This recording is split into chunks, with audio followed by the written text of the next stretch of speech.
Jemi rikthyer drejt për drejt në frekuencat e Radio Plusit 102.2 apo Radio Plus.fm. Tash po ndalim edhe po flasim për diçka shumë e rëndësishme, tetore që është muaji i ndërgjegjësimit për kancerin e gjirit. Sot në studio kemi dy të ftuar që po e bëjnë një punë fantastike në këtë drejtim. Ata do të na flasin për konferencën Kanceri i gjirit edhe sfidat e tij që mbahet nesër edhe pas nesër, me datën pra 10 edhe 11 tetor në Hotel Emerald. Edhe për rëndësinë që ka kujdesi edhe kontrolli i hershëm për shëndetin e grave. Valmira Regjepi Slamniku, mirë se ke ardhur. Mirë se jemi Jola. Edhe Prof Kushtrem Dina nga shoqata e teknikëve të onkologjisë të Kosovës. Mirë se ke ardhur. Mirë se gjetëm, faleminderit. Valmira, po du me fillu me ty. Kjo konferencë ka një temë shumë të ndihshme dhe faktikisht ka impakt shumë të madh, edhe shumë e rëndësishme. Çu ka lindë ideja për me organizu këtë konferencë? Viola, faleminderit për ftesën pikëpare. Qëllimi i organizimit të eventit është të madh këtë muaj për ndërgjegjësimin e kancerit të gjirit është qysh ka mote, e kemi menduar me sekretarin e shoqatës Kushtrim Dina të mbajmë për ndërgjegjësimin e kancerit të gjirit sadopak përvojat e profesionistëve tonë shëndetësor jashtë dhe vendor të ndajnë përvojat e tyre në këtë drejtim.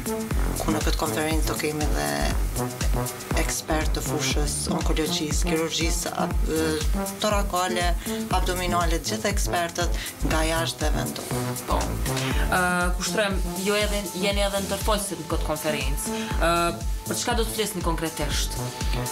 Faleminderit atëherë për ftesën edhe një herë. Ky organizim pothuajse e kemi quajtur ndërkombëtar, me që do të ketë ekspertë edhe ndërkombëtar. Po sigurisht unë do të jem edhe njërin prej folësve në këtë konferencë dhe si temë do ta kem për ndikimin e efekteve anësore që ka në jetën e të prekurve me kancer, konkretisht të kancerit të gjirit, me që tema është për kancerin ose muaji është për kancerin e gjirit. Normalisht ne që jemi të fushës, po të tjerë e kanë parasysh që ndikimi ose efektet anësore gjatë trajtimit të këtyre pacientëve me terapi të ndryshme, qoftë me kimioterapi, qoftë me radioterapi, qoftë në aspektin kirurgjik. Këto efekte janë jashtëzakonisht shumë sfiduese edhe për personelin shëndetësor, por në masë më të madhe për të prekurt me kancer. Dhe ne do t'i trajtojmë, ose kjo tema ime do t'i trajtoj në përgjithësi këto efekte anësore edhe të radioterapisë, por edhe të kimioterapisë. Dhe kjo pastaj do t'i ndihmoj shumë profesionistë e fushës në mënyrë që në masë sa më të madhe të i eliminojnë ose të zbusin këto efekte anësore që ndodhin tek këta pacient. Kjo normalisht që në bazë të kësaj konference ne do të përpiqemi që këto efekte anësore t'i shkëmbejmë ose këto ndikimin e këtyre efekteve anësore t'i shkëmbejmë edhe me profesionistë të tjerë të fushës. E këto efekte, nëse mund të zgjatëm, edhe pa këto efekte nuk janë të vogla. Normalisht një traumë në vete sidomos për femrat ose për gratë që janë të prekura me kancer të gjirit, është edhe ndikimi që ka trajtimi i kancerit të gjinit dhe faktorët që paraqiten ose efektet anësore që ka ky trajtim. Dhe këto faktorë janë jashtëzakonisht të shumë, siç është rasti me rrëmjen e flokëve ose eliminimin e gjirit. Në këtë rast ne flasim për zbutjen sa më të madhe të këtyre faktorëve dhe si profesionist të fushës normalisht që kjo më pastaj ndikon edhe në anën psikologjike të këtyre pacientëve, por edhe ana si më thon mjekësore ose në shëndetësore në mënyrë që këta t'i kalojnë në mënyrë sa më të lehtë këto efekte. Faleminderit. Valmira, shoqata e teknikëve të onkologjisë ka qenë shumë aktive ndër vite. Çka e bën veçantë këtë edicion? Çka keni me Viola, s'di sa i rrjedha, ne ka vite, tash e 5 vite që kemi formuar shoqatën. Ku themelus jemi në radioterapisë, po përfshim gjithë klinika onkologjisë. Në atë kohë, themelimi i shoqatës ka qenë para pandemisë, ku në pandemi kemi bërë aktivitete, kemi organizuar aktivitete të shumta ku nga pamundësia të jemi prezent në ndonjë nga sallat e mëdha që i organizojmë, kemi organizuar aktivitete në online, për të vëdisuar sa të pak punëtorë shëndetësor, se ka fushën e radioterapisë nuk është që kanë të gjithë njohuri. Po me aktivitetet tona, zakonisht që janë avansu dhe në këtë drejtim. Po.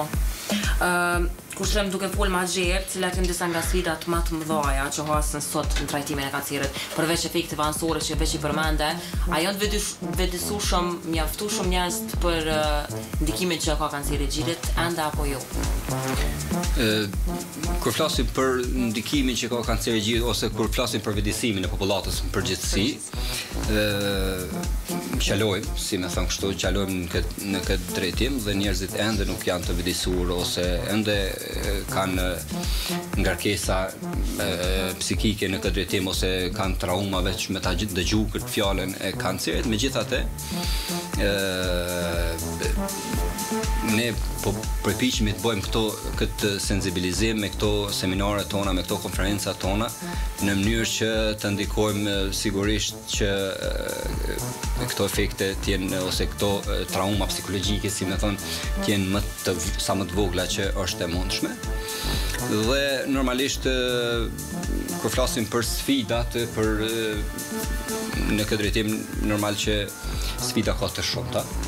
Edhe sa I përket pjesës së diagnostikimit, por edhe sa I përket pjesës së trajtimit. Pra, ende mungojnë shumë, si me thonë kështu, pajisje të ndryshme, personeli ndryshëm, ekipe të ndryshme, të cilët mirën me trajtimin, fillimisht me diagnostikimin, por çka kish me qenë më e rëndësishme në këtë drejtim është informimin e njerëzve ose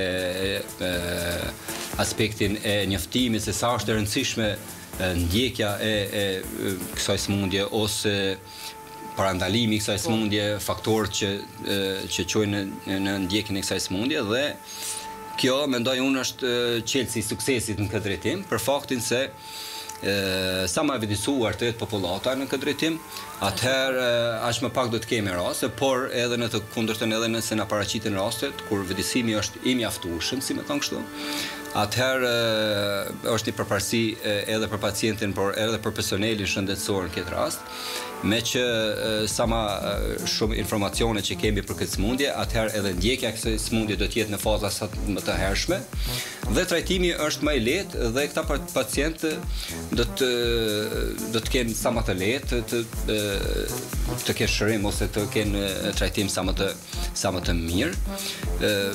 Mungojnë në këtë drejtim mungojnë edhe sa I përket infrastrukturës, edhe aspektit njerëzor, edhe aspektit informues, pra si shoqëri në përgjithësi ende nuk qëndrojmë mirë, pavarësisht se periudhës fundit, si me thëmë kështu, ose në 10 vjeçarin e fundit ka avancu në masë të madhe, por ende ka hapësirë, si me thënë, ende ka vend për të pas kësi fshata sidomos sensibilizuese se sa e rëndësishme për t'ia bërë të ditur secilit individ, secilis familje, se sa e rëndësishme është diagnostikimi me kohë I kësaj sëmundje dhe sa rrit gjasën kjo për jetëgjatësi dhe në bazë të informatave që ne kemi të përditshme në klinikën tonë, pavarësisht se trendi po shkon në numra të njëjtë nga viti në vit në këto vitet e fundit dhe nuk kemi rritje të rasteve, por neve na gëzon fakti se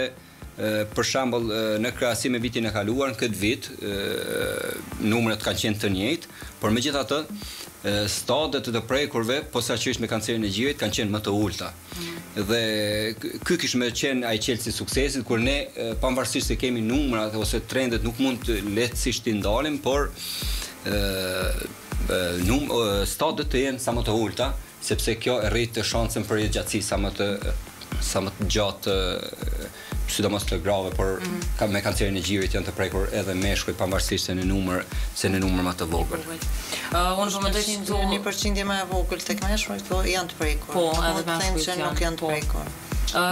Është shumë e nevojshme kjo konferencë që po e bëni, edhe besoj që ka pas impakt shumë të madh te femrat, po edhe tek meshkujt normal. Këto e keni bërë konferencën edhe online, apo? Po, është në platformën online për shkak të pamundësive të gjithë stafit shëndetësor, që nuk kanë mundësi të vinë. fizikisht, mund të kyçen edhe në online. Kush mundet me marrë pjesë aty? A ka edhe gra që ndoshta kanë luftu kancerin e gjirit apo janë duke e luftu? Kemi disa organizatore të qendrave të ndryshme që mbajnë vazhdimisht për gratë me kancer gjirit, janë të ftuara, po dhe populata ka disa gratë në disa qendra që kanë shpreh dëshirë dhe janë prezente. A ka kohë ende me apliku dikush ajo? Aplikimi është deri një orë para konferencës është i hapur. Ku mundem me apliku? Është në linkun e faqes në Facebook dhe në Instagram. Okej. Është e lehtë, domethënë. Po, është e lehtë, aplikimi është shumë i lehtë. Po. Vetëm të cekin se a don të marr pjesë fizikisht apo online. Për shkak hapësirës, se nëse që arrihet numri, edhe pse salla është shumë e madhe, po ka interesim shumë. Online mund me marr pjesë edhe jo vetëm profesionistët, mirë po edhe persona qytetarë që duhen me marr pjesë edhe prej diasporës për shembull. Po, patjetër. Deshta nëse më lejohet me shtu edhe diçka. Këto aktivitete tona që ne mbajmë janë shumë të rëndësishme. Ne japim shumë rëndësi informimit sa më të madh popullatës. Kjo të shpërndahet sepse pavarësisht në shumë të rasteve profesionistë shëndetësor që marrin pjesë aty.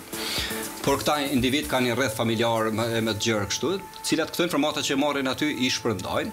Përveç kësaj, në këtë konferencën tonë, por edhe në aktivitetet e tjera, ne i akreditojmë këto aktivitete tona. Në këtë rast, kjo konferencë, që është konferencë ndërkombëtare, është më e gjera deri tash që kemi mbajt, është akredituar periudhës së infermierëve të Kosovës dhe e akredituar periudhës së mjekëve të Kosovës. Prandaj në këtë rast po shfrytëzosim me shpalos që do të marrin edhe pjesë edhe mjek, por edhe infermierë.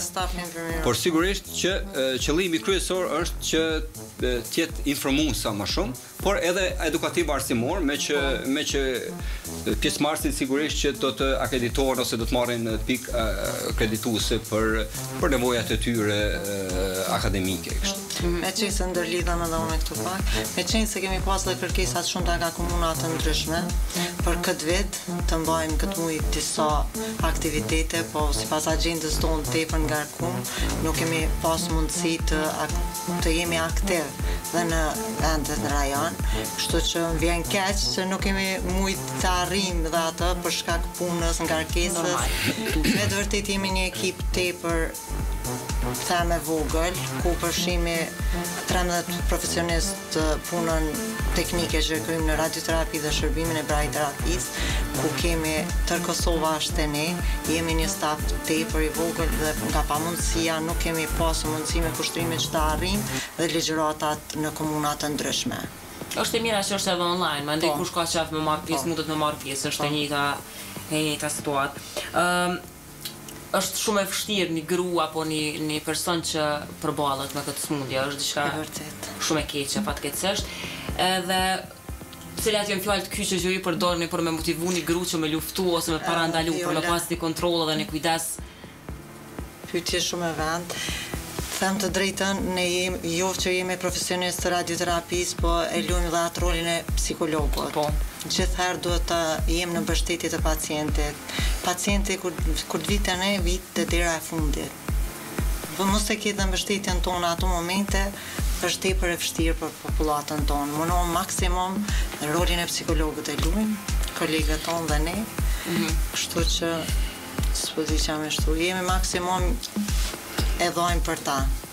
Kushtre? Ne edhe kryetari i shoqatës edhe unë jemi pothuajse pioner këtë fushë, për shkak se fusha onkologjitë nëse veç keni informacione edhe po është funksionon dikon për 2013, si më thon kështu si klinik 2012 fund 2013. Dhe ne jemi në bazat përditshme me këta pacientë afër tyre dhe normalisht që periudha gjatë kohore që ne jemi të angazhuar në këtë klinikë dhe japim shërbime, si më thon kështu. Pavarësisht se kjo po na sfidon shumë edhe neve edhe me këto aktivitetet jashtë punës së përditshme që e bëjmë, po kjo është një fakt që ne jemi të angazhuar 100% në këtë punë ose në ofrimin e shërbimeve për këta pacientë.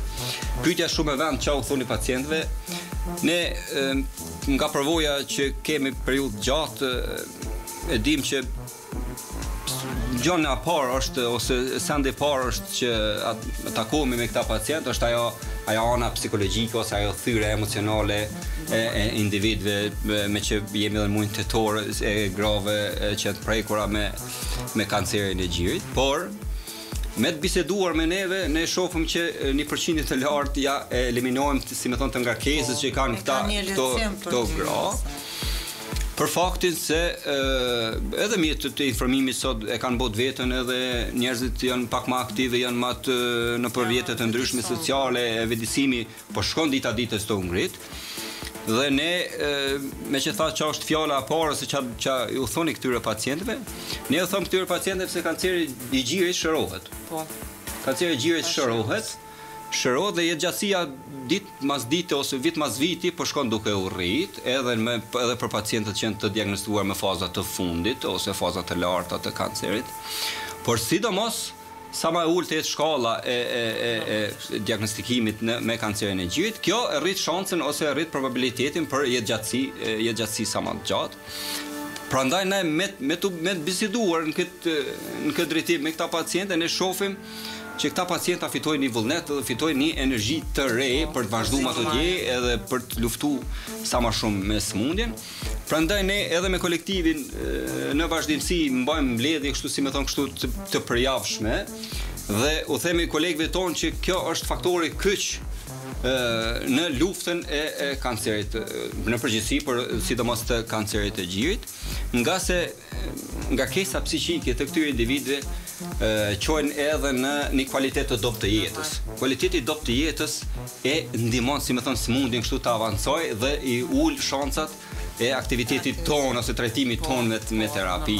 Kish me thonë dikush pësin këtë formë si mund të ul, për shkak se kur një njeri është i ngarkuar emocionalisht ose ana psikike e tij nuk është e qëndrueshme, atëherë ka problem me gjumin, ka probleme të ushqyrit, fillon të humb lëngje trupore, fillon thjesht të bjerë cilësitë e jetës së tyre. Prandaj ana psikike ose qëndrueshmëria psikike e këtyre individëve që tash unë jam i fushës, por nevojat ku ishte pyetja e mëhershme, që janë nevojat ose që janë sfidat, njëra për sfidave është edhe kjo, mendoj unë, që duhet të ketë sa më shumë psikolog klinik në këto klinika, për shkak se psikologu klinik është një faktor kyç ose njëra prej hallkave kyçe në trajtimin e pacientëve me kancer, në këtë rast edhe me kancerin e gjirit. Kushtëm shumë faleminderit që ke qenë pjesë e kësaj interviste, po ju uroj shumë sukses edhe punë të bërë. Valmira, faleminderit shumë. Faleminderit edhe për ftesën Viola, ishte kënaqësi. Faleminderit. Ne do dëgjojmë Radio Plusit, rikthehemi përsëri në studio pas një bloku të shkurtë marketingut.